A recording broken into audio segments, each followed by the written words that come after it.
10% од вкупниот број на ученици немаат уреди за да можат да следат онлайн настава. Дел од училиштата допрва ќе почнат со набавки за да можат да обезбедат пристап до онлайн наставата и на овие деца.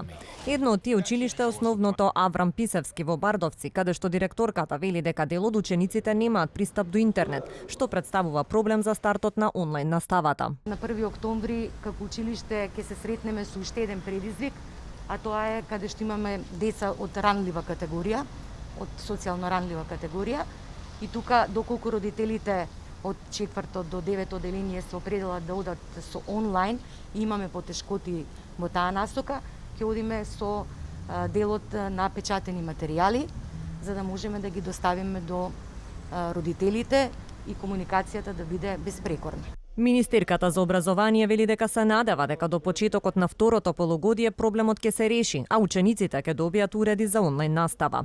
Додека се обезбедат уредите, овие ученици ќе може да ја следат наставата во училиштата, а доколку родителите не сакаат нивното дете физички да присуствува во училиште, тогаш наставниците ќе ги отпечатат материјалите и ќе ги достават до ученикот. Најсрекна ќе бев да имавме компјутери. Ги нема во моментот, и да почне набавката сега, се припремаме, се прават анализи и така натаму, за да во второто полугодие обезбедиме IT уреди за овие деца кои што ќе ги поседуваат училиштата и ќе ги даваат на користење, но сега во моментот со она кое што располагаме даваме максимален напор да се спроведе квалитетно наставата и онлайн и со физичко присуство. Друг дел од училиштата пак ќе ги отворат вратите за учениците. Настава со физичко присуство ќе има во основното училиште Лазо Трповски во Карпош, не само до трето оделение, туку и за покорните оделенија, бидејќи така побарале родителите.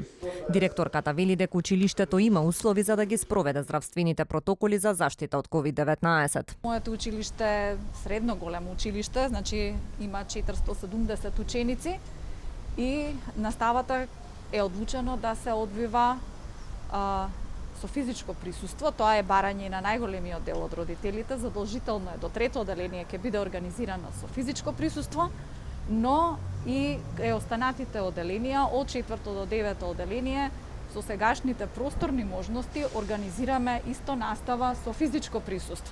И покрај одложениот старт, учебната година е планирано да заврши на 10 јуни. Часовите ќе траат по 30 минути, измеѓу часовите ќе има по 5 минути пауза, а за разлика од минатата учебна година, оваа година и учениците што ќе следат онлайн настава ќе бидат оценувани во училиштата. Платформата за онлайн наставата пак се уште се подготвува и наскоро ќе им биде презентирана на наставниците. За сега планот е учебната година да започне на 1 октомври со комбиниран модел на настава. Министерката за образование денеска на средба со директорите на средните и основните училишта разговараше за предизвиците што ги носи образовниот процес во време на пандемија.